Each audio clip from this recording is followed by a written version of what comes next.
जय हिंद मेरे प्यारे साथियों। पहले हमें समझना होगा प्रमेय 1.2।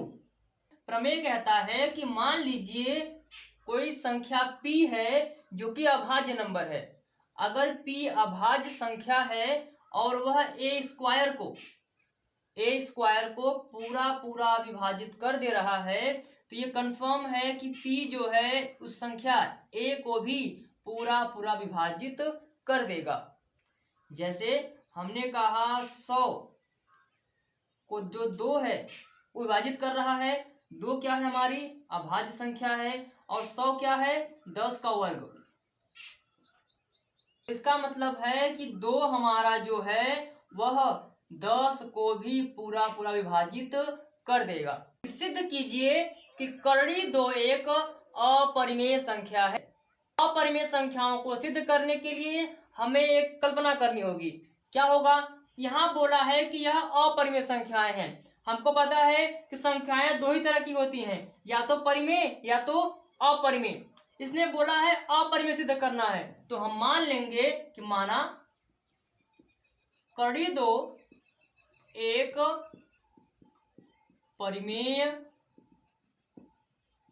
संख्या है। ध्यान दीजिए, इसने कहा था कि अपरिमेय सिद्ध कीजिए, तो हमने पहले मान लिया कि मानिए ये अपरिमेय न होके हमारा क्या है, ये परिमेय संख्या है। इसका मतलब क्या हुआ कि हम कर्णी 2 को लिख सकते हैं p बटे q के रूप में। ध्यान देंगे, जहां पे p और q जो है वह सहअभाज्य संख्या है। सहअभाज्य क्या होता है? कि वे संख्याएं जिनके बीच में एक के अलावा कोई भी कॉमन गुणनखंड न हो, या फिर जिसका HCF क्या है? 1। सिंपल भाषा में कहें तो P और Q दोनों किसी और से नहीं कटेंगे सिवाय 1 के। कर्णी को हटाने के लिए हम करेंगे वर्ग, तो हमने कहा दोनों पक्षों का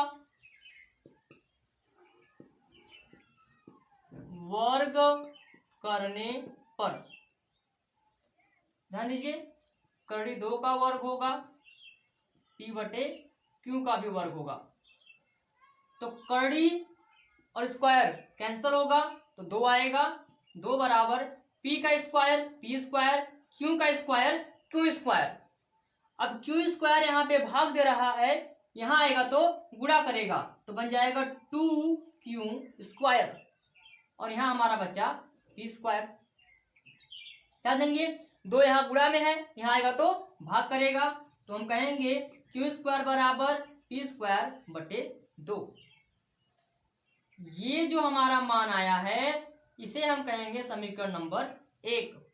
चलिए हम अब यूज करने वाले हैं प्रमेय 1.2। यदि कोई अभाज्य संख्या a स्क्वायर को काटेगी तो वह संख्या a को विभाजित करेगी।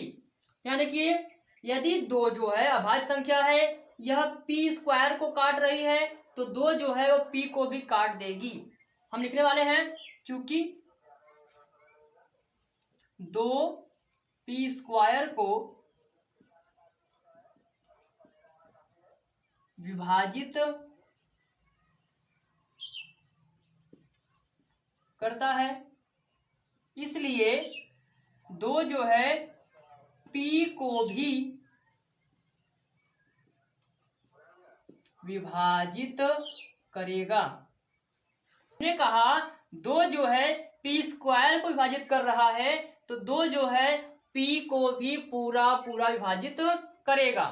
तो हम मानते हैं कि माना p को जब 2 विभाजित करेगा तो उसका कोई मान आएगा, उस मान को हम मान लेते हैं a आ गया। p को जब 2 भाग देगा तो कोई ना कोई तो यहाँ जवाब आएगा ही आएगा, तो उस जवाब को हमने क्या मान लिया? a मान लिया।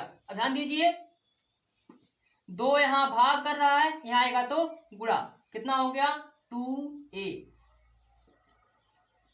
p का मान मिल गया हमको 2a। अब इसी मान को कहाँ रखेंगे? समीकरण नंबर 1 में।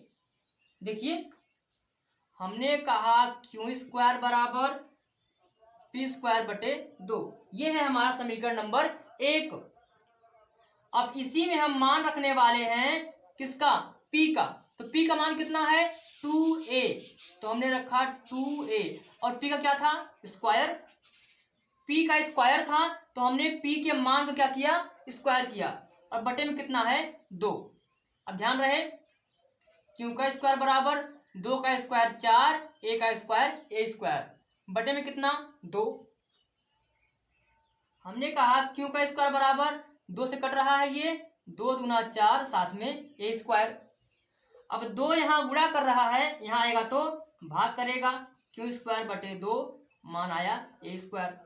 फिर से लगेगा आपका प्रमेय 1.2 कि यदि 2 जो है q स्क्वायर को विभाजित कर रहा है तो वह q को भी विभाजित करेगा।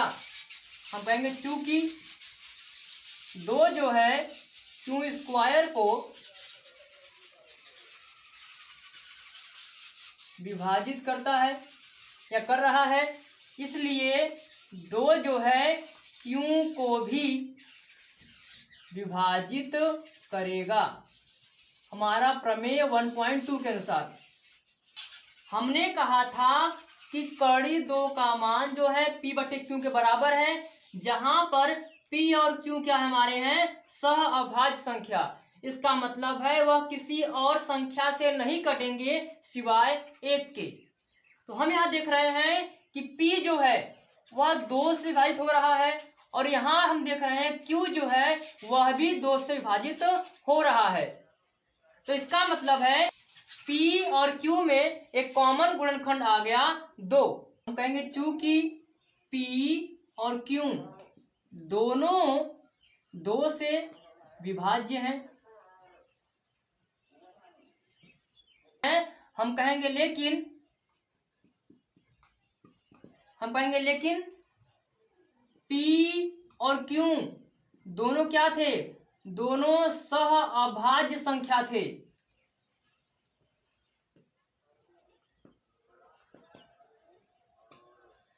यहाँ 2 बातें दिख रही हैं। एक बात कह रहा है कि p और q दोनों सह अभाज्य हैं, इसका मतलब है कि एक के अलावा कोई भी कॉमन गुणनखंड इनका नहीं है, मतलब यह संख्या एक के अलावा किसी और संख्या से विभाजित नहीं होगी। p और q दोनों किससे विभाजित हो रही हैं 2 से, इसका मतलब है p और q के गुणनखंड में कॉमन क्या आ गया 2। तो हम कहेंगे कि चूंकि यहाँ एक विरोधाभास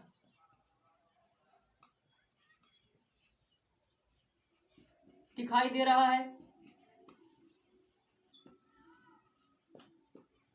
हमने कहा यहाँ एक कंफ्यूजन है, यहाँ p और q के साथ 2 बातें हो रही हैं, 2 से विभाज्य भी हो रहा है और कोई संख्या ऐसी नहीं है जो उसको विभाज्य कर सके। तो 2 बातें दिखी हमें, तो हमने कहा यह क्या है एक विरोधाभास दिखाई दे रहा है, हमें यहाँ एक कंफ्यूजन दिखाई दे रहा है।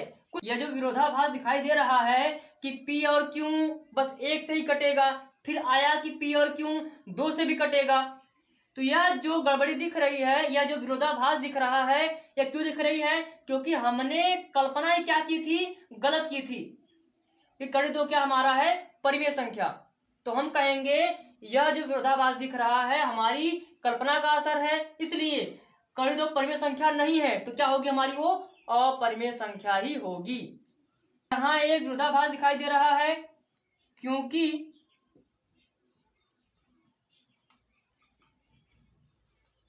हमारी कल्पना जो है वो क्या है गलत है, जो हमने माना वही गलत मान लिया हमने। तो क्या बताएंगे हम, इसलिए कड़ी 2 एक परिमेय संख्या नहीं है। तो क्या है, इसलिए कड़ी 2 हमारा क्या है एक अपरिमेय संख्या। आप जानते हैं वास्तविक संख्याएं 2 ही तरह की होती हैं, परिमेय और अपरिमेय। अगर ये परिमेय नहीं है तो क्या होगा हमारा वो अपरिमेय ही होगा। ध्यान दीजिए, हमसे कहा था कि सिद्ध कीजिए कड़ी 2 एक अपरिमेय संख्या है, तो हमने क्या मान लिया कि मानिए कड़ी 2 हमारा क्या है परिमेय संख्या ही है।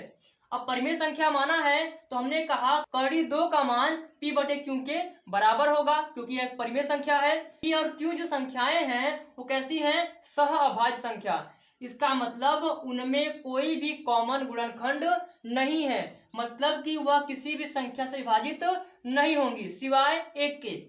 फिर हमने दोनों पक्षों का वर्ग किया, फिर हमने क्यू स्क्वायर को यहां से यहां लाया, फिर 2 को उसके बटे में पहुंचाया। हम लगा रहे हैं प्रमेय 1.2।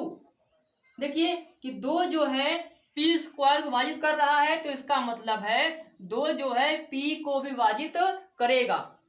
फिर हमने कहा कि मान लीजिए पी को जो 2 काट रहा है उसका कोई ना कोई तो मान आएगा, उस मान को हमने क्या मान लिया? ए। आप यहाँ पे सी डी बी एम कुछ भी मान सकते हैं। तो हमने देखा 2 यहाँ भाग यहाँ आके गुणा किया तो आया हमारा 2a। अब हमने इसी p का मान हम रखेंगे समीकरण नंबर 1 में, क्यू स्क्वायर बराबर पी स्क्वायर बटे 2। तो हम देख रहे हैं ये p का स्क्वायर है तो p का मान क्या है? 2a। तो हमने किया उसके मान का स्क्वायर, 2a का स्क्वायर बटे में 2, फिर 2 का स्क्वायर 4 और a स्क्वायर 2 से कट गया 4, 2 दूना 4, 2a स्क्वायर। तो हमने देखा क्यू स्क्वायर के बटे में 2 आया। तो हम फिर देख रहे हैं यहाँ पे कि क्यू स्क्वायर को 2 क्या कर रहा है? काट रहा है। तो हम कहेंगे कि अगर क्यू स्क्वायर को 2 काट रहा है तो इसका मतलब है 2 जो है क्यू को भी काटेगा। हमने यहाँ 2 बात देख ली, 2 जो है पी को भी काट रहा है और क्यू को भी काट रहा है। इसका मतलब दोनों में कॉमन क्या आ गया? 2। लेकिन हमने पहले क्या बोला था कि P और Q क्या हमारा है? सभाज्य संख्या है, इसमें कोई भी कॉमन संख्या नहीं है एक के सिवाय। तो हमें यहाँ पे एक दिख गया विरोधाभास। तो हमने कहा यह क्यों आ रहा है? क्योंकि हमारी कल्पना ही क्या थी? गलत थी। हमने क्या मान लिया था इसको? परिमेय संख्या। इसलिए कड़ी 2 हमारा परिमेय संख्या नहीं है। अगर परिमेय नहीं है तो क्या होगा हमारा? ये अपरिमेय संख्या होगा। यदि आपने हमारे इस वीडियो से कुछ सीखा है तो इसे अपने दोस्तों को शेयर जरूर करें।